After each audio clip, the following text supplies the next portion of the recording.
بسم اللہ الرحمن الرحیم۔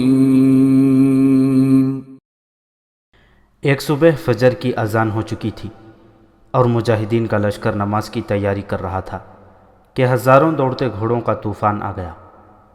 یہ اطربون کی 12,000 گھوڑ سواروں کی فوج تھی جو مجاہدین پر عقب سے حملے کے لیے آ رہی تھی۔ اطربون نے وقت بڑا اچھا دیکھا تھا۔ اسے معلوم تھا کہ اس وقت مسلمان نماز کے لیے کھڑے ہو گئے ہوں گے یا نماز کی تیاری میں مصروف ہوں گے۔ اس نے ٹھیک سوچا تھا کہ مسلمان حملہ روکنے کے لیے تیار نہیں ہوں گے، اور جتنی دیر میں وہ تیار ہوتے ہیں اتنی دیر میں اس کے 12,000 گھڑ سوار ان پر غالب آ جائیں گے اور انہیں ان کے خون میں ڈبو دیں گے۔ اطربون نے مجاہدین کو بے خبری میں آ لینے میں کوئی کسر نہیں چھوڑی،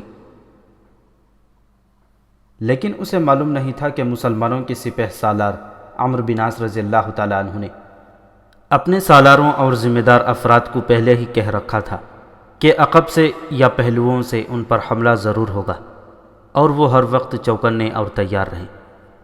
اطربون کو یہ بھی معلوم نہ تھا کہ مجاہدین کو خاص طور پر حکم دیا گیا تھا کہ نماز کے وقت اپنی تلواریں، برچھیاں، کمانیں اور ترکش اپنے ساتھ رکھا کریں اور گھوڑے ہر وقت تیار رہیں۔ عمرو بن عاص رضی اللہ تعالیٰ عنہ وہ سپہ سالار تھے جو ایسا لگتا تھا جیسے ہوا میں دشمن کی بو پا لیتے ہیں اور اس بو سے دشمن کے ارادے بھانپ لیتے ہیں۔ بدوؤں کو ملا کر مجاہدین کی تعداد 5,000 سے ذرا ہی زیادہ تھی۔ فرما میں مجاہدین کی شہادت کچھ زیادہ ہی ہوئی تھی، اور شدید زخمیوں کی بھی کمی نہ تھی جو بلبیس میں لڑنے کے قابل نہیں تھے، اور بدو ناتجربے کاری کی وجہ سے خاصی تعداد میں مارے گئے تھے۔ اتنے جانی نقصان کے بعد بدوؤں کا حوصلہ ٹوٹ جانا چاہیے تھا، لیکن ایسا نہ ہوا، بلکہ ان کے حوصلے میں پہلے سے زیادہ تازگی اور غضب پیدا ہو گیا۔ فرما کی مال غنیمت میں سے ہر بدو کو اتنا حصہ دیا گیا تھا کہ مسلمانوں کے خلوص اور فیاضی کے متعلق ان کے دلوں میں ذرا سا بھی شک نہیں رہا تھا۔ عمرو بن عاص رضی اللہ تعالیٰ عنہ نے یہ معلوم کرنے کی ضرورت ہی محسوس نہ کی کہ دشمن کی تعداد کتنی ہے اور اس میں سوار کتنے اور پیادے کتنے ہیں۔ انہوں نے یہ محسوس کر لیا کہ رومیوں کی یہ ساری فوج گھڑ سوار ہے۔ اس اچانک حملے کے لیے عمرو بن عاص رضی اللہ تعالیٰ عنہ نے پہلے ہی ہدایت دے رکھی تھی، اور یہ بھی بتا رکھا تھا کہ حملے کی صورت میں لشکر کی ترتیب کیا ہوگی اور کون سے دستے محفوظہ یعنی ریزرو میں ہوں گے۔ اب وہ اچانک حملہ آ گیا تھا جو مجاہدین کے لیے غیر متوقع تھا۔ ہر کوئی پلک جھپکتے اپنے اپنے ہتھیار سے مسلح ہو گیا، اور سوار دوڑتے ہوئے گئے اور گھوڑوں کی پیٹھوں پر جا چڑھے اور اس ترتیب میں ہو گئے جو انہیں پہلے ہی بتا دی گئی تھی۔ سالاروں کو اس معاملے میں ذرا سی بھی مشکل پیش نہ آئی۔ عمرو بن عاص نے ایک بندوبست اور بھی کر رکھا تھا۔ انہیں یہ توقع تھی کہ عقب سے حملہ ہوا تو ہو سکتا ہے شہر کے اندر سے بھی فوج باہر آ جائے، اور اس صورت میں مجاہدین کا لشکر گھیرے میں آ جائے گا اور پھر بڑی مشکل پیدا ہو جائے گی۔ عمرو بن عاص رضی اللہ تعالیٰ عنہ نے ریزرو دستے کو یہ ہدایت پہلے ہی دے دی تھی کہ ایسی صورت پیدا ہو گئی تو آدھی ریزرو فورس فوراً شہر میں داخل ہونے کی کوشش کرے۔ عمرو بن عاص کو یہ توقع بھی تھی کہ لشکر کی کچھ ہی تعداد شہر میں چلی گئی تو اندر ایسی بدامنی اور افراتفری پیدا ہو جائے گی کہ رومی لڑنے کے قابل نہیں رہیں گے۔ اطربون کی 12,000 سوار فوج مجاہدین پر جب آن پڑی تو وہ دیکھ نہ سکا کہ مجاہدین کی خاصی تعداد دائیں اور بائیں کی طرف نکل گئی ہے۔ ابھی شہر کی تاریکی تھی۔ معرکہ تو بڑا گھمسان کا تھا، اور نظر یہی آتا تھا کہ اتنی زیادہ فوج مجاہدین کو کاٹ پھینکیں گی، لیکن اطربون کے گھوڑ سواروں پر دائیں اور بائیں پہلوؤں سے بیک وقت حملے ہو گئے۔ اس طرح رومیوں کے حملے کی جو شدت تھی وہ وہیں ختم ہو گئی، اور سواروں کو جان کے لالے پڑ گئے۔ تعداد کے تناسب کو دیکھا جاتا تو شکست مجاہدین کے حصے میں آتی تھی، لیکن جو جذبہ مجاہدین میں تھا وہ رومیوں میں کم ہی دیکھنے میں آتا تھا۔ مجاہدین کو احساس تھا کہ انہیں تعداد کی کمی جذبے اور حوصلے کی استحکام سے پوری کرنی ہے، اور پھر یہ اعتقاد کہ اللہ ان کے ساتھ ہے۔ عمرو بن عاص رضی اللہ تعالیٰ عنہ نے دیکھتے رہے کہ ابھی شہر کے دروازے کھلیں گے اور اندر کی فوج باہر آئے گی، یا ہو سکتا ہے اطربون کی فوج اندر جانا چاہے، لیکن کوئی دروازہ نہیں کھل رہا تھا۔ عمرو بن عاص رضی اللہ تعالیٰ عنہ اور دیگر سالاروں نے صورتحال کو اپنے قابو میں کر لیا اور قدم جما لیے۔ مجاہدین کے نعروں میں ایسا جوش و خروش تھا جو رومی سواروں پر بری طرح اثر انداز ہو رہا تھا۔ دن آدھا بھی نہیں گزرا تھا کہ رومی پیچھے ہٹنے لگے۔ عمرو ابن عاص نے فوراً اپنے ماتحت سالاروں کو پیغام بھیجے کہ پیچھے ہٹتے ہوئے رومیوں کے تعاقب میں نہ جائیں۔ کچھ دیر بعد اطربون کی یہ فوج لاشوں کی اچھی خاصی تعداد اور زخمی چھوڑ کر پیچھے ہٹ گئی اور مجاہدین کو پھر ترتیب میں کر لیا۔ باقی دن لاشیں اٹھانے میں گزر گیا اور جو شدید زخمی تھے انہیں بھی اٹھا کر لے آئے، اور لشکر کے ساتھ جو خواتین تھیں انہوں نے زخمیوں کی مرہم پٹی اور دیکھ بھال شروع کر دی۔ عمرو ابن عاص نے اپنے جاسوس یہ دیکھنے کے لیے بھیج دیے کہ اطربون کی فوج کہاں ہے۔ میدان جنگ میں صاف نظر آ رہا تھا کہ رومیوں کی اموات خاصی زیادہ ہوئی ہیں۔ شام کے بعد جاسوسوں نے بتایا کہ 3-4 میل دور اطربون کی فوج نے پڑاؤ کر لیا ہے اور خیمے بگاڑ لیے ہیں۔ عمرو ابن عاص نے اسی رات کے لیے ایک اور بندوبست کر لیا، جو یہ تھا کہ شب خون مارنے والے جانبازوں کا ایک دستہ تیار کیا جس کی نفری 40 اور 50 کے درمیان تھی۔ آدھی رات کے بعد دن بھر کے تھکے ہوئے رومی سوار خیموں میں بڑی گہری نیند سو رہے تھے کہ ان پر آگ برسنے لگی۔ یہ ایک طرح کے مشعلیں تھیں جو شب خون مارنے والے مجاہدین دوڑتے گھوڑوں سے رومیوں کے خیموں پر پھینک رہے تھے۔ یہ صرف 40-50 جانبازوں کا شب خون تھا۔ رومی اپنے گھوڑوں کو خشک گھاس کھلایا کرتے تھے جو وہ ساتھ لائے تھے۔ کسی جانباز نے ایک مشعل گھاس کے درمیان پھینک دی اور خشک گھاس جل اٹھی۔ یہ آگ بڑی تیزی سے پھیلنے لگی۔ گھوڑوں نے قیامت کا شور و غل بپا کر دیا اور وہ رسیاں توڑا توڑا کر بھاگنے لگے۔ ادھر خیمے تو چند ایک ہی جلے تھے، لیکن سارے لشکر میں اودھم بپا ہو گیا۔ مشعلیں کوئی زیادہ نہیں پھینکی گئی تھیں، چند ایک ہی تھیں، لیکن رات کو خیموں اور خشک گھاس کے اٹھتے شعلوں نے بڑا ہی دہشت ناک منظر بنا دیا تھا۔ جانبازوں نے رومیوں کو نیند سے جاگ کر خیموں سے نکلتے اور بھاگتے دوڑتے دیکھا تو سرپٹ گھوڑے دوڑاتے 2-3 رومیوں کو برچھیوں اور تلواروں سے گھائل کرتے دوڑتے ہی چلے گئے اور اس طرح رومیوں کا خاصا نقصان کر کے واپس آ گئے۔ عمرو ابن عاص رضی اللہ تعالیٰ عنہ نے جانبازوں کا ایک پورا دستہ تیار کر رکھا تھا جسے آگ پھیلانے اور شب خون مارنے کی خاص طور پر ٹریننگ دی گئی تھی۔ اگلے روز اطربون حملہ کرنے کے قابل نہ رہا۔ مورخ لکھتے ہیں کہ اس شب خون میں رومیوں کا جانی نقصان کوئی ایسا زیادہ تو نہ تھا کہ وہ اگلے روز حملہ کرنے کے قابل نہ رہتے، لیکن ہوا یہ کہ اطربون کی ساری فوج پر مسلمانوں کی ایسی دہشت نظر آتی تھی جسے اطربون نے خاص طور پر محسوس کیا اور اس روز حملہ ملتوی کر دیا۔ عمرو ابن عاص نے بلبیس کے محاصرے کو برقرار رکھا اور نظر رکھی کہ کوئی دروازہ کھلے گا اور فوج باہر آئے گی، لیکن ایسا نہ ہوا۔ عمرو ابن عاص نے شہر پر حملے کی ذرا سے بھی کارروائی نہ کی۔ انہوں نے دیکھ لیا تھا کہ لڑائی اطربون کی سوار فوج کے ساتھ جاری رہے گی اور اس کے بعد شہر کی فوج باہر آئے گی یا کوئی اور صورتحال پیدا ہو جائے گی۔ تمام مورخوں نے لکھا ہے کہ بلبیس کی یہ لڑائی پورا 1 مہینہ جاری رہی۔ اس کا انداز ایسا ہی رہا جیسا پہلے روز تھا۔ اطربون اپنے سواروں سے حملہ آور ہوتا تھا اور مسلمان نہایت اچھی ترتیب میں آ کر اس لشکر کا مقابلہ کرتے اور پہلوؤں سے اس پر حملہ آور ہو کر اس کا اچھا خاصا نقصان کرتے۔ عمرو ابن عاص رضی اللہ تعالیٰ عنہ نے 2-2 4-4 راتوں کے وقفے سے رومیوں کے کیمپ پر شب خونوں کا سلسلہ جاری رکھا۔ رومی رات کو پہرا تو بہت کھڑا کرتے تھے، لیکن شب خون مارنے والے جانباز پھر بھی اپنا کام کراتے تھے۔ اس طرح رومیوں کو خاصا نقصان پہنچتا رہا اور ان کی تعداد کم ہوتی چلی گئی۔ سب سے بڑا نقصان یہ ہوا کہ رومی سواروں کے حوصلے مجروح ہو گئے اور ان میں جوش و خروش بہت ہی کم رہ گیا۔ مدینہ میں کمک تیار ہو کر بمشکل چلی ہی تھی۔ یہ کمک بلبیس کی لڑائی تک نہیں پہنچ سکتی تھی، اسے پہنچتے 1 مہینہ بھی لگ سکتا تھا۔ عمرو ابن عاص رضی اللہ تعالیٰ عنہ نے اللہ کی آس پر لڑائی جاری رکھی۔ رومیوں کا جانی نقصان تو بہت ہوا تھا، لیکن مجاہدین کا اور بدوؤں کا جانی نقصان بھی کچھ کم نہ تھا۔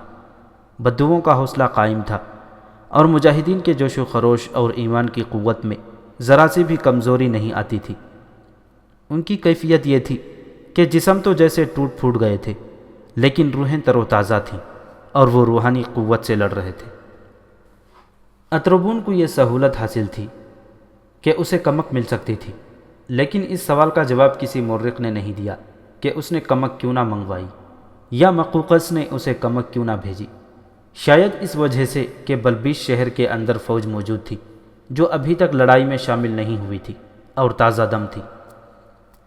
مورخوں نے بلبیس کی اس لڑائی کو بہت ہی خونریز لڑائی لکھا ہے۔ مجاہدین کا لشکر شہیدوں اور زخمیوں کی وجہ سے بڑی تیزی سے خطرناک حد تک کم ہوتا جا رہا تھا۔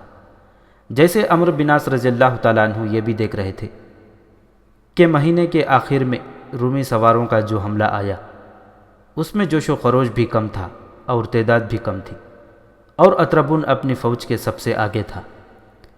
شبخون مارنے والے مجاہدین نے اطربون کا پرچم دیکھ لیا۔ اطربون اکیلا نہیں تھا بلکہ اپنے گھڑ سوار محافظوں کی حصار میں تھا۔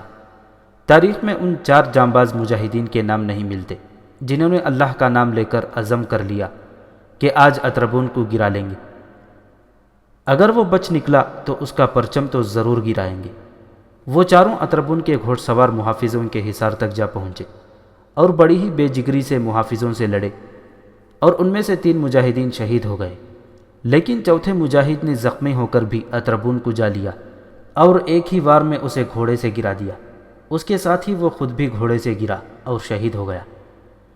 ادھر بلبیس شہر کی 2-3 دروازے کھل گئے اور اندر والی رومی فوج باہر آنے لگی۔ اس کے ساتھ ہی باہر والی رومی فوج میں ایک آواز جو بڑی ہی بلند تھی ساری فوج میں گھوم گئی، اطربون مارا گیا ہے، اطربون کا پرچم گر پڑا ہے۔ رومی فوج شاید اسی آواز کے انتظار میں تھی۔ رومیوں کے قدم اکھڑ گئے اور انہوں نے پیچھے ہٹنا شروع کر دیا۔ یہ آواز بلبیس سے باہر آنے والی فوج نے بھی سن لی تھی۔ مجاہدین کے حوصلے تو اس طرح اور بلند ہو گئے جیسے آگ مزید بھڑک اٹھی ہو۔ انہوں نے فتح کے نعرے لگانے شروع کر دیے۔ عمرو بن عاص رضی اللہ تعالیٰ عنہ نے ریزرو دستے کو پہلے ہی حکم دے رکھا تھا کہ جو ہی شہر کے دروازے کھلیں یہ دستہ دروازوں پر ٹوٹ پڑے اور اندر چلا جائے۔ اس دستے نے اس حکم پر عمل کیا اور مجاہدین کی خاصی نفری لڑتی لڑتی شہر میں داخل ہو گئی۔ ادھر رومی سوار سرپٹ بھاگ اٹھے۔ یہ حالت دیکھ کر بلبیس کی جو فوج باہر آئی تھی وہ بھی شہر کے اندر آنے کے بجائے بڑی بری تیتر بتر ہو کر گھوڑ سواروں کے پیچھے دوڑتی چلی گئی۔ مجاہدین کا لشکر شہر میں داخل ہو گیا اور شہر کے اندر تاریخ کے مطابق 3000 اچھے بھلے رومی فوجیوں نے مجاہدین کے آگے ہتھیار ڈال دیے اور قید قبول کر لی۔ باہر اطربون کی لاش اٹھانے والا بھی کوئی نہ تھا۔ پہلے بیان ہو چکا ہے کہ اطربون کوئی عام سی قسم کا جرنیل نہ تھا۔ اس کی جنگی فہم و فراست اور دشمن کو دھوکہ دینے کی صلاحیت، میدان جنگ میں مکاری اور چال بازی کو تاریخ آج بھی یاد کرتی ہے۔ امیر المؤمنین حضرت عمر رضی اللہ تعالیٰ عنہ بھی اطربون کی ان پرخطر خوبیوں سے اچھی طرح واقف تھے۔ جب فلسطین میں رومی اور مسلمان برسر پیکار تھے تو اس وقت بیت المقدس کو مسلمانوں سے بچائے رکھنے کی ذمہ داری اطربون کے سپرد تھی۔ ہرقل کہا کرتا تھا کہ اطربون ہے تو فلسطین بھی اپنا ہے۔ حضرت عمر رضی اللہ تعالیٰ عنہ نے بیت المقدس کو فتح کرنے کے لیے عمرو بن عاص رضی اللہ تعالیٰ عنہ کو بھیجا تھا۔ امیر المؤمنین اس سپہ سالار کی خوبیوں اور صلاحیت سے آگاہ تھے اور انہیں توقع تھی کہ اطربون کا مقابلہ صرف عمرو بن عاص رضی اللہ تعالیٰ عنہ کر سکتے ہیں۔ انہوں نے جب عمرو بن عاص رضی اللہ تعالیٰ عنہ کو اطربون کے مقابلے کے لیے بھیجا تھا تو یہ تاریخی الفاظ کہے تھے، میں نے عرب کے اطربون کو روم کے اطربون سے ٹکرا دیا ہے۔ اب دیکھتے ہیں کہ اس کا کیا نتیجہ سامنے آتا ہے۔ اس کا نتیجہ یہ سامنے آیا تھا کہ عمرو بن عاص رضی اللہ تعالیٰ عنہ نے بیت المقدس فتح کر لیا اور اطربون بھاگ گیا۔ اب روم کا وہی اطربون عمرو بن عاص کے جانبازوں کے ہاتھوں مارا گیا اور بلبیس کی فتح نے عرب کے اطربون کے قدم چومے۔ سلطنت روم کا بادشاہ ہرقل، جو اپنے دور میں طاقت اور دہشت کا ایک نام تھا، بزنطیہ میں بیٹھا تھا۔ بزنطیہ آج کا استنبول یعنی کانسٹانٹینوپل مصر سے بہت دور تھا۔ درمیان میں وسیع و عریض بحر روم حائل تھا اور خاصا فاصلہ خشکی کا بھی تھا۔ اس مخدوش صورتحال میں جو مسلمانوں نے اس کے لیے مصر میں پیدا کر دی تھی اسے مصر میں ہونا چاہیے تھا، لیکن وہ بزنطیہ میں بیٹھا مقوقس کے نام حکم بھیج رہا تھا۔ ابھی اسے یہ اطلاع نہیں ملی تھی کہ عمرو بن عاص رضی اللہ تعالیٰ عنہ کے لشکر نے بلبیس کا مضبوط قلعہ بھی فتح کر لیا اور روم کا نامور جرنیل اطربون مارا گیا ہے۔ کچھ دن پہلے اس تک ابھی یہ اطلاع پہنچی تھی کہ مسلمانوں نے فرما فتح کر لیا ہے۔ اس اطلاع نے اسے آگ بگولا کر دیا۔ اس نے مقوقس اور اطربون کے نام ایک پیغام لکھا اور اسی وقت قاصد کو روانہ کر دیا تھا۔ اگر تم فیصلہ کر چکے ہو کہ مصر مسلمانوں کو دے ہی دینا ہے تو فوراً دے دو، ہرقل نے پیغام میں لکھا تھا۔ اپنی فوج کو کیوں مرواتے ہو؟ تم نے شکست قبول ہی کر لی ہے تو یہ خون خرابہ بند کر دو۔ شاید تمہیں معلوم ہو کہ تمہارے درمیان میرے اپنے جاسوس موجود ہیں جو مجھے ہر خبر اور ہر اطلاع بھیج رہے ہیں۔ تم نے مسلمانوں کے سپہ سالار کے پاس پادریوں کا وفد بھیج کر کوئی اچھا اقدام نہیں کیا۔ تم نے یہ بھی نہ سوچا کہ تم اتنی کمزوری کا اظہار کر رہے ہو۔ تمہیں یہ دیکھنا چاہیے تھا کہ مسلمان تعداد میں کتنے تھوڑے ہیں اور اپنے وطن سے بہت دور ہیں، جہاں سے انہیں رسد اور کمک بر وقت نہیں پہنچ سکتی۔ دوسری طرف تم یہ سوچے بیٹھتے ہو کہ مسلمان اور آگے آ جائیں اور تم انہیں گھیر کر ختم کر دو، لیکن مسلمان قلعے فتح کرتے بڑھتے چلے آ رہے ہیں اور انہوں نے مصر کے بدوؤں کو بھی اپنے ساتھ ملا لیا ہے۔ یہ تمہاری نااہلی ہے۔ میں جانتا ہوں تم قبطی عیسائی ہو اور قیرس کو اسقف اعظم نہیں مانتے۔ میں تمہارے اس اعتقاد کو قبول کر لیتا ہوں، لیکن یہ قبول نہیں کروں گا کہ تم سلطنت روم کی عظمت کو بھول جاؤ اور اپنی ہی سلطنت سے بے وفائی کرو۔ اطربون اور تھیوڈور جیسے جرنیل تمہارے ساتھ ہیں۔ تمہیں ہمت نہیں ہارنی چاہیے، لیکن تمہارا ان سے اختلاف ہے۔ اطربون لڑنا چاہتا ہے اور تم مسلمانوں کے ساتھ صلح سمجھوتا کرنے کے خواہش مند ہو۔ مجھے قیرس کی وفاداری پر بھی شک ہے۔ میں نے اسے اسقف اعظم بنایا تھا، لیکن معلوم ہوتا ہے کہ وہ مجھے دھوکہ دے رہا ہے۔ میں چاہتا ہوں کہ تم اپنا رویہ اور اپنی سوچیں تبدیل کر لو۔ اگر مجھے تمہاری طرف سے اطمینان نہ ہوا تو میں مصر آ جاؤں گا، پھر میں تمہیں یہ حق بھی نہیں دوں گا کہ اپنی صفائی میں کچھ کہو۔ اطربون کے راستے میں کوئی رکاوٹ کھڑی نہ کرو اور اسے مسلمانوں کے مقابلے میں جانے دو۔ اب میں کسی اچھی خبر کا انتظار کروں گا۔ تاریخ یہ داستان اس طرح سناتی ہے کہ ہرقل کا یہ پیغام اس وقت مقوقس کے ہاتھ پہنچا جب اس کے سامنے اطربون کی لاش پڑی ہوئی تھی۔ یہ لاش کچھ ہی دیر پہلے اس کے پاس پہنچی تھی۔ اس وقت مقوقس، جو بلبیس سے آگے ایک بڑا ہی مضبوط اور رومیوں کے دعوے کے مطابق ناقابل تسخیر قلعہ تھا۔ اس دور میں یہ رواج تھا کہ کوئی جرنیل لڑائی میں مارا جاتا تو سربراہ سلطنت حکم دیتا تھا کہ اس جرنیل کی لاش لائی جائے۔ جرنیل کی لاش کا میدان جنگ میں پڑا رہنا پوری سلطنت کی توہین سمجھا جاتا تھا۔ مقوقس نے اپنی شکست خوردہ فوج کو ایسا حکم نہیں دیا کہ اطربون کی لاش اٹھا کر لائیں۔ شکست کھا کر بھاگنے والے فوجیوں کے تو ہوش ہی ٹھکانے نہیں تھے کہ وہ اپنی جرنیل کی لاش اٹھاتے۔ انہیں تو اپنی جانوں کے لالے پڑے ہوئے تھے۔ پھر اس رومی جرنیل کی لاش مقوقس کے پاس کس طرح پہنچ گئی؟ یہ مسلمانوں کی طنز کا ایک انداز تھا۔ مسلمانوں نے رومیوں کا مذاق اڑایا تھا۔ بلبیس سے رومی فوج جس طرح بوکھلا کر اور تتر بتر ہو کر بھاگی تھی، اس حالت میں کسی کے ہوش ٹھکانے نہیں تھے کہ وہ یہ بھی دیکھتے کہ روم کے اتنے نامور جرنیل کی لاش پڑی ہے، اور کیا وہ واقعی مارا گیا ہے، یا یہ شور و غل مسلمانوں نے دھوکہ دینے کے لیے بپا کر دیا تھا کہ اطربون کا پرچم گر پڑا ہے اور وہ مارا گیا ہے۔ لڑائی ختم ہونے کے فوراً بعد میدان جنگ کی کیفیت بھگدڑ اور نفسا نفسی کے عالم جیسی ہو جاتی تھی۔ گھوڑوں کی اڑائی ہوئی گرد میں کچھ دور تک کام نظر نہیں کرتی تھی۔ بھاگنے والے لاشوں اور بے ہوش زخمیوں سے ٹھوکریں کھاتے اور گرتے تھے۔ زمین خون سے اس طرح لال ہو جاتی تھی جیسے خون کا مہ برسا ہو۔ زخمیوں کا کراہنا جگر پاش ہوتا تھا۔ دوست اور دشمن کی تمیز ختم ہو جاتی تھی۔ شہریوں کی چیخ و پکار اور آہ و بکا الگ ہوتی تھی۔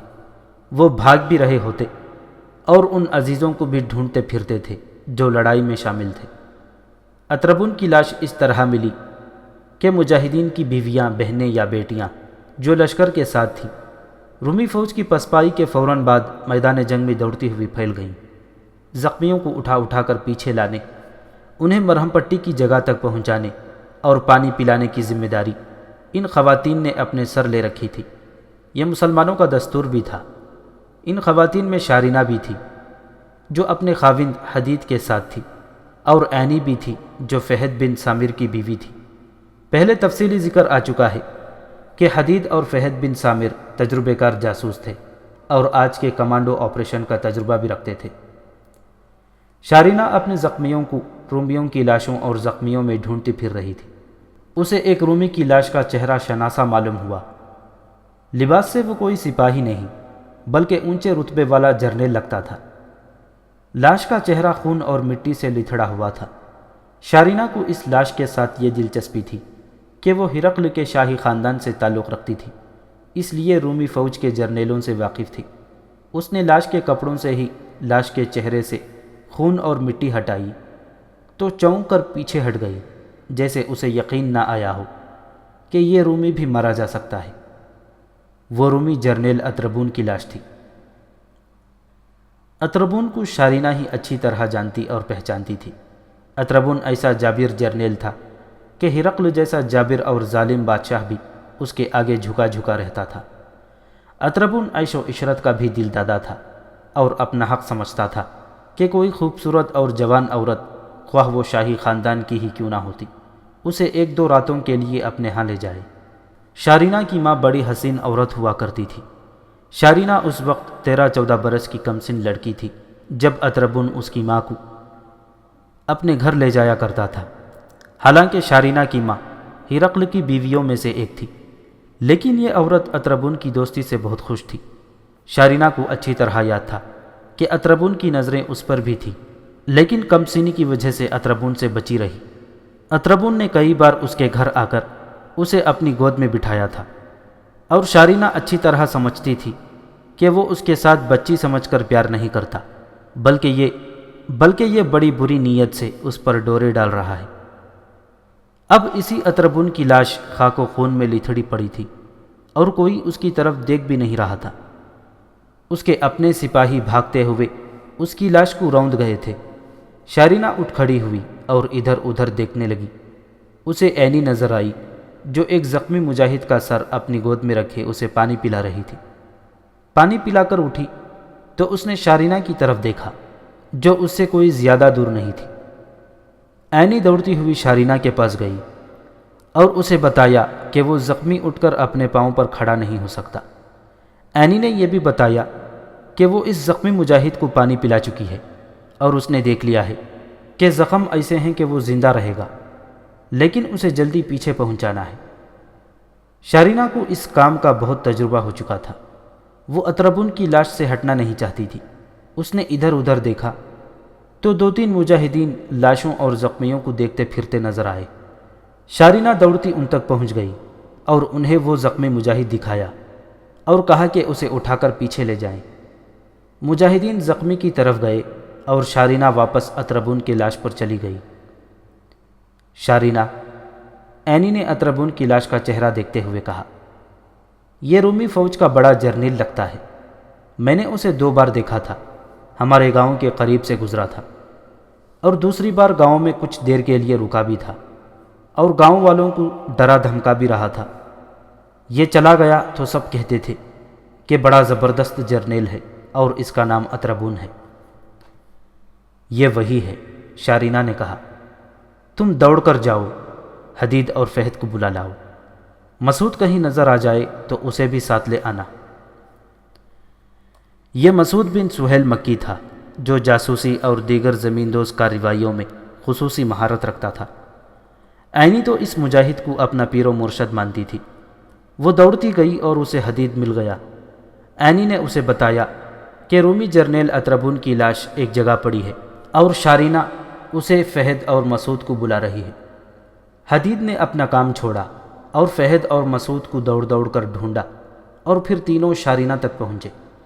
شارینہ نے بڑی خوشی کا اظہار کرتے ہوئے بتایا کہ یہ دیکھو روم کا وہ جرنیل جسے لوگ ہرقل سے بھی اونچا سمجھتے تھے اور جو یہ عزم لے کر آیا تھا کہ مسلمانوں کو مصر سے مار بھگائے گا۔ ان تینوں جاسوس مجاہدین کے لیے یہ کوئی نئی خبر نہیں تھی کہ اطربون مارا گیا ہے۔ یہ تو وہ پہلے ہی سن چکے تھے، اور رومی فوج کی پسپائی کی وجہ بھی یہی تھی کہ ان کے جرنیل کا پرچم گر پڑا اور جرنیل بھی گر کر مارا گیا ہے۔ کیا ہمیں یہ لاش دکھانے کو بلایا ہے؟ حدید نے شارینہ سے پوچھا۔ میرے دماغ میں ایک بات آئی ہے، شارینہ نے کہا۔ یہ کیسا رہے گا کہ ہم یہ لاش مقوقس کو تحفے کے طور پر بھیجیں؟ حدید نے اپنے ساتھیوں کی طرف دیکھا اور تینوں کے ہونٹوں پر تبسم آ گیا، جیسے انہیں یہ تجویز اچھی لگی ہو۔ سوال یہ تھا کہ لاش مقوقس کے پاس کس طرح بھیجی جائے۔ تینوں نے اس مسئلے پر تبادلہ خیالات کیا اور ایک ترکیب سامنے آ گئی۔ اس شکست میں بے شمار رومی فوجی کٹ مرے تھے، بہت سے بھاگ نکلے تھے، اور 3000 رومی فوجیوں نے قلعے کے اندر ہتھیار ڈال دیے اور جنگی قیدی بن گئے تھے۔ حدید وغیرہ جب اطربون کی لاش پر کھڑے تھے، اس وقت ہتھیار ڈالنے کا سلسلہ جاری تھا۔ کچھ رومی جو قلعے میں رہ گئے تھے بھاگ نکلنے کی کوشش میں ادھر ادھر چھپتے پھر رہے تھے۔ حدید، فہد اور مسعود ایسے دو رومیوں کو پکڑ لانے کے لیے ادھر ادھر بکھر گئے۔ انہیں کسی سپاہی کی نہیں بلکہ کسی عہدیدار کی تلاش تھی، یعنی جو شخص ذمہ دار ہو۔ انہیں زیادہ تگ و دو نہ کرنی پڑی۔ وہ جس طرح کے دو فوجی چاہتے تھے ویسے ہی مل گئے۔ ایک اچھے رتبے والا عہدیدار تھا جو زخمی تھا، لیکن ایسا زخمی نہیں کہ چلنے پھرنے یا گھڑ سواری سے معذور ہوتا۔ زخم معمولی تھے۔ دوسرا فوجی کم رتبے والا تھا اور جسمانی لحاظ سے بالکل ٹھیک تھا۔ دو مجاہدین اسے پکڑ کر قلعے کی طرف لے جا رہے تھے۔ وہ بھاگنے کی کوشش میں کہیں چھپا ہوا تھا۔ حدید اور اس کے ساتھیوں نے ان مجاہدین سے یہ رومی لے لیا اور کہا کہ وہ اسے قلعے میں لے جائیں گے، اور چونکہ وہ تینوں جاسوس ہیں اس لیے وہ اس سے کچھ باتیں معلوم کریں گے۔ تم دونوں ہماری بات غور سے سن لو۔ مسعود بن سہیل مکی نے ان رومیوں سے کہا، یہ دیکھو تمہارے سپہ سالار اطربون کی لاش ہے۔ ہم تمہیں 3 گھوڑے دیں گے، 2 تمہارے لیے اور ایک یہ لاش ڈال کر لے جانے کے لیے۔ ہم تمہیں قید سے آزاد کرتے ہیں۔ تمہیں یہ کام کرنا ہے کہ یہ لاش مصر کے فرمان روا مقوقس کو دینی ہے۔ میں تمہارے زخمیوں کی مرہم پٹی کروا کے بھیجوں گا۔ مقوقس کو ہمارا یہ پیغام دینا کہ جنہیں تم عرب کے بدو کہا کرتے ہو، انہوں نے یہ لاش تحفے کے طور پر بھیجی ہے اور کہا ہے کہ اسے دیکھو اور عبرت حاصل کرو۔ مقوقس کو یہ بھی کہنا کہ اپنے فوجی افسروں کو بتائے کہ اس نے اطربون کو روکا تھا کہ مسلمانوں کے مقابلے میں نہ جائے، لیکن اطربون نے اس کی نہ سنی اور بڑے جوش و خروش سے بلبیس چلا گیا تھا۔ ہمارے مقابلے میں جو آئے گا وہ اسی انجام کو پہنچے گا۔ مقوقس کو یہ بھی کہنا کہ ہرقل کو ضرور بتائے کہ اطربون کی لاش مسلمانوں نے تحفے اور عبرت کے طور پر بھیجی ہے۔ یہ بھی سن لو، حدید نے کہا، ہم صرف اس کام کے لیے تمہیں قید سے آزاد کر رہے ہیں۔ اگر تمہیں قید میں رکھیں گے تو تم غلام بنا لیے جاؤ گے اور تمہاری باقی عمر دن رات محنت اور مشقت کرتے گزرے گی اور ذلت میں پڑے رہو گے۔ یہ لاش سیدھی مقوقس تک لے جاؤ اور اسے ہمارے پیغام کا ایک ایک لفظ پہنچاؤ۔ ہم تم دونوں کو اچھی طرح یاد رکھیں گے۔ ہم نے جس طرح یہ قلعے فتح کر لیے ہیں اسی طرح اگلے قلعے بھی فتح کر لیں گے، اور ہمیں پتہ چل گیا کہ تم نے لاش مقوقس تک نہیں پہنچائی اور ہمارا پیغام نہیں دیا تو تمہیں ایسی موت ماریں گے کہ دیکھنے والے کانپنے لگیں گے۔ تم لوگ شاید نہیں سمجھے، رومی عہدیدار نے کہا، یہ تو ہمارے ساتھ بہت بڑی نیکی ہے کہ تم ہمیں آزاد کر کے واپس بھیج رہے ہو، لیکن یہ ہمارے لیے بہت بڑا اعزاز ہے کہ ہم اپنے ایک جرنیل کی لاش ساتھ لیے جا رہے ہیں۔ ہم تمہارا پیغام فرما نروا مقوقس تک لفظ بلفظ پہنچائیں گے اور لاش اس کے حوالے کر کے اس سے داد و تحسین حاصل کریں گے۔ ہو سکتا ہے وہ کوئی انعام بھی دے دے۔ ان تینوں مجاہدین نے رومی عہدیدار کی مرہم پٹی کروا دی اور دونوں رومیوں کو ایک ایک گھوڑا دے دیا۔ تیسرا گھوڑا لاش کے لیے دیا جس پر دونوں نے اطربون کی لاش ڈال لی۔ لاش کا سر ایک طرف اور ٹانگیں دوسری طرف تھی۔ وہاں گھوڑوں کی کوئی کمی نہیں تھی۔ مرے ہوئے رومیوں کے گھوڑے ادھر ادھر کھڑے تھے اور جو گھوڑے زخمی تھے ابھی تک بھاگ دوڑ رہے تھے۔ دونوں رومی گھوڑے پر سوار ہوئے اور روانہ ہو گئے۔ تینوں جاسوس مجاہدین کچھ دور تک ان کے ساتھ گئے تاکہ کوئی انہیں پکڑ نہ لے۔ ایک روایت یہ ہے کہ اطربون کی لاش سپہ سالار عمرو بن عاص رضی اللہ تعالیٰ عنہ کی اجازت لے کر بھیجی گئی تھی۔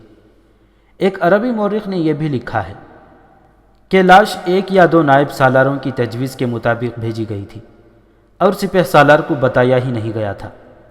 زیادہ صحیح یہ معلوم ہوتا ہے کہ لاش ان تینوں جاسوسوں نے بھیجوا دی تھی اور سپہ سالار کو بتایا ہی نہیں گیا تھا۔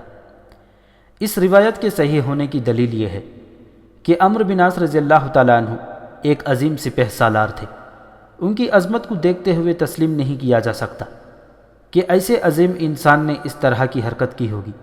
ایسی حرکت کوئی گناہ تو نہیں تھا، لیکن اتنی بڑی شخصیت کے لیے یہ چھوٹی سی حرکت تھی۔ بہرحال اس میں کوئی شک و شبہ نہیں تھا کہ اطربون کی لاش مقوقس کو بابلیون بھیجی گئی تھی۔ مقوقس کی جذباتی حالت کا اندازہ اس کے سوا کون کر سکتا تھا، جسے ایک اطلاع تو یہ ملی کہ مسلمانوں نے بلبیس کا قلعہ بھی سر کر لیا ہے اور رومی فوج بڑی بری حالت میں ہزاروں سپاہی مروا کر اور قید میں دے کر پسپا ہو آئی ہے۔ دوسرے یہ کہ اطربون جسے وہ اپنا دایاں بازو سمجھتا تھا مارا گیا ہے۔ مقوقس کی حکمران شخصیت پر سب سے بڑی ضرب تو اس پیغام نے لگائی جو مسلمانوں نے اسے بھیجا تھا۔ اس پیغام میں بڑی ہی توہین آمیز طنز تھی جسے مقوقس نے ایک چیلنج سمجھ لیا، لیکن فوری طور پر وہ کچھ بھی نہ سوچ سکا کہ اسے کیا کرنا چاہیے۔ کچھ ہی دیر گزری تھی کہ ہرقل کا قاصد بزنطیہ سے آ پہنچا اور اس نے مقوقس کو ہرقل کا تحریری پیغام دیا۔ ایک تو یہ پیغام ہی ایسا تھا کہ مقوقس برہم ہو گیا، دوسرے یہ کہ اس کی ذہنی کیفیت ایسی تھی جس میں ایسی کوئی بھی بات جلتی پر تیل کا کام کر سکتی تھی۔ یہ کام ہرقل کے پیغام نے کر دیا اور مقوقس ہرقل کے خلاف مشتعل ہو گیا۔ اطربون کی موت مقوقس کے لیے کوئی معمولی صدمہ نہیں تھا۔ اسے معلوم تھا کہ اطربون کی موت نے رومی فوج کے حوصلے اور زیادہ پست اور مسلمانوں کے لشکر کے حوصلے اور زیادہ مستحکم اور تر و تازہ کر دیے ہیں۔ تاریخ میں یہ تو واضح نہیں کہ اس وقت قیرس کہاں تھا۔ یہ پتہ ملتا ہے کہ مقوقس نے اسے اطلاع بھجوائی تو وہ فوراً پہنچ گیا۔ مقوقس نے اسے ہرقل کا پیغام پڑھنے کو دیا۔ قیرس جوں جوں پیغام پڑھتا جا رہا تھا اس کی جذباتی کیفیت ویسی ہی ہوتی جا رہی تھی جیسی مقوقس کی ہو چکی تھی۔ پیغام میں ہرقل نے قیرس کی وفاداری پر بھی شک کیا تھا۔ اس سے تو قیرس جل اٹھا۔ بعض غیر مسلم تاریخ نویسیوں نے لکھا ہے کہ مصر میں مسلمانوں کی فتح کی ایک وجہ یہ بھی تھی کہ ہرقل اور قیرس میں اختلافات پیدا ہو گئے اور قیرس نے درپردہ مسلمانوں کی مدد کی۔ یہ بالکل بے بنیاد بات ہے۔ ہرقل کا پیغام پڑھ کر مقوقس اور قیرس کے درمیان جو گفتگو ہوئی وہ ان تاریخ نویسیوں کی تحریر کی تردید کرتی ہے۔ یہ صحیح ہے کہ ہرقل اور قیرس میں اختلاف پیدا ہو گیا، لیکن ایسا نہیں ہوا کہ قیرس نے ہرقل کو مسلمانوں سے شکست دلوانے کے لیے درپردہ ہتھ کنڈے شروع کر دیے ہوں، بلکہ اس نے مسلمانوں کو شکست دینے کے لیے اپنا ایک الگ محاذ کھولنے کی کوشش شروع کر دی۔ ہمارا بادشاہ ہرقل بزنطیہ میں بیٹھا باتیں بنا رہا ہے، مقوقس نے قیرس سے کہا۔ باتیں بھی یوں بنا رہا ہے جیسے اس نے کبھی مسلمانوں کو شکست فاش دے دی ہو اور مسلمان اس کے نام سے بھی دبکتے ہوں۔ مسلمانوں کی تعداد اس وقت بھی تھوڑی تھی جب انہوں نے ہرقل کو ملک شام سے دھکیلنا اور لہو لہان کرنا شروع کر دیا تھا اور آخر اسے شام سے نکال ہی باہر کیا۔ آج مجھے سبق دے رہا ہے کہ ہمت نہ ہارو۔ میں جانتا ہوں حقیقت کیا ہے، قیرس نے کہا۔ ہرقل صرف اس وجہ سے مصر میں نہیں آنا چاہتا کہ وہ مسلمانوں سے ڈرتا ہے۔ اس نے ملک شام میں ہر محاذ پر مسلمانوں سے شکست کھائی ہے۔ اس کے دل و دماغ پر شکست نقش ہو کر رہ گئی ہے۔ اسے مصر ہاتھ سے جاتا نظر آ رہا ہے۔ وہ چاہتا ہے کہ شکست کی سیاہی کسی اور کے منہ پر ملی جائے۔ اگر آج مسلمان پسپائی اختیار کر لیں تو ہرقل دوڑتا ہوا یہاں آ پہنچے گا اور فتح کا سہرا اپنے سر باندھ لے گا۔ اس نے عیسائیت کا چہرہ مسخ کیا اور مجھے اختیارات دے دیے کہ میں اس کی عیسائیت کو لوگوں میں رائج کروں اور جو نہیں مانتا اسے قتل کروا دوں اور اس کا خاندان ہی اجاڑ کر رکھ دوں۔ میں نے یہ حکم مانا اور اپنی رعایا کا خون خرابہ کیا۔ میں نے بارہا اسے کہا تھا کہ اپنی رعایا کو اپنا دشمن نہ بناؤ، لیکن ہرقل بادشاہ ہے، وہ اپنا حق سمجھتا ہے کہ جسے چاہے اسے زندگی اور جسے چاہے موت دے دے۔ جن لوگوں پر مظالم توڑے گئے اور جنہوں نے ہرقل کی عیسائیت قبول نہیں کی، وہ آج اپنی ہی فوج کے ساتھ تعاون کرنے سے انکاری ہیں۔ مقوقس نے کہا، مجھے شک ہے کہ قبطی عیسائی درپردہ مسلمانوں کی مدد کر رہے ہوں گے۔ اسقف اعظم، کوئی ایسا طریقہ سوچیں کہ قبطیوں کو اپنے ساتھ ملایا جائے۔ اپنے دل میں رومی فوج کی عداوت رکھ لینا کوئی بات نہیں، لیکن اپنے ملک کے دشمن کی پشت پناہی کرنا بڑا ہی خطرناک اور شرمناک کام ہے۔ اس مسئلے کا کوئی حل نکالیں کہ قبطیوں کو کس طرح اپنے ساتھ ملایا جائے۔ ہمیں مسلمانوں کو مصر سے نکالنا ہے یا ایک ایک مسلمان کو مصر میں ہی قتل کر دینا ہے۔ انہوں نے اطربون کی لاش کے ساتھ جو پیغام بھیجا ہے وہ میری برداشت سے باہر ہے۔ انہوں نے میری غیرت کو للکارا ہے، میں ان سے عبرت ناک انتقام لوں گا۔ میں خود یہی چاہتا ہوں، قیرس نے کہا، لیکن بنیامین کو ساتھ لیے بغیر ہم کامیاب نہیں ہو سکتے۔ قبطی صرف بنیامین کا حکم مانتے ہیں۔ بنیامین تو خود قوس کے صحرا میں روپوش ہے، لیکن اس نے ایسا نظام بنا رکھا ہے کہ اس کا حکم دور دراز علاقوں کے ہر قبطی عیسائی کے گھر میں پہنچ جاتا ہے۔ وہ سامنے آئے تو میں اس سے معافی مانگ لوں گا اور اسی کو اسقف اعظم بنا رہنے دوں گا اور خود اس رتبے سے دستبردار ہو جاؤں گا۔ میں جانتا ہوں وہ کہاں ہے، مقوقس نے کہا۔ میں کسی بھی روز اسے گرفتار کروا سکتا تھا، لیکن اس لیے خاموش رہا کہ ذاتی طور پر مجھے اس کے ساتھ دلچسپی ہے، اور دوسری وجہ یہ کہ قبطیوں کے باغی ہو جانے کا خطرہ تھا۔ مقوقس اور قیرس اس مسئلے پر تبادلہ خیالات کرتے رہے، اور انہوں نے اطربون کے بعد دوسرے بڑے نامور جرنیل تھیوڈور کو بھی بلا لیا اور یہ مسئلہ اس کے سامنے رکھا اور اسے کہا کہ وہ اپنی رائے دے۔ وہ بھی ان کا ہم خیال نکلا۔ اس نے تو یہاں تک کہہ دیا کہ ہرقل کو سلطنت کی بادشاہی سے معزول کر دیا جائے، معزول نہیں، موت کے گھاٹ اتار دیا جائے۔ مقوقس نے مشتعل لہجے میں کہا، معزول کرنے کی صورت میں خدشہ یہ تھا کہ فوج دو حصوں میں بٹ جائے گی اور خانہ جنگی کا خطرہ پیدا ہو جائے گا۔ ایسا ہوا تو مسلمان بڑے آرام سے پورے مصر پر قابض ہو جائیں گے۔ سلطنت روم کی بقا اسی میں ہے کہ ہرقل کو راستے سے ہٹایا جائے۔ مقوقس کا صاف مطلب یہ تھا کہ ہرقل کو قتل کروا دیا جائے اور پھر قبطی عیسائیوں کو ساتھ ملایا جائے، اور پھر مسلمانوں کو فیصلہ کن شکست دی جا سکتی ہے۔ بات آخر وہیں پر جا رکی کہ بنیامین کو ساتھ ملانا ضروری ہے۔ مقوقس نے اسی وقت ایک خاص آدمی کو بلایا اور اسے کچھ ہدایات دی اور کہا کہ وہ قوس کے صحرا میں چلا جائے جہاں قبطیوں نے اپنا ایک مرکز بنا رکھا ہے۔ یہ آدمی اپنے آپ کو قبطی عیسائی ظاہر کرے اور بنیامین تک پہنچے۔ بنیامین اسے مل جائے تو اپنا آپ اس پر بے نقاب کر دے اور کہے کہ مقوقس اور قیرس اسے ملنا چاہتے ہیں اور دونوں ہرقل کی بنائی ہوئی عیسائیت کا خاتمہ کرنا چاہتے ہیں۔ ہو سکتا ہے بنیامین کسی شک میں پڑ جائے اور بات نہ مانے، مقوقس نے کہا۔ اسے یقین دلانا اور قائل کرنا ہے کہ وہ بے خوف و خطر آ جائے، اور اگر وہ گرفتاری کا خطرہ محسوس کر رہا ہے تو قیرس اس کے پاس آ جائے گا اور وہ اکیلا آئے گا، اس کے ساتھ فوج نہیں ہوگی۔ اس طرح ضروری ہدایات لے کر یہ آدمی اس جگہ کو روانہ ہو گیا جہاں بنیامین روپوشی کی حالت میں رہتا تھا۔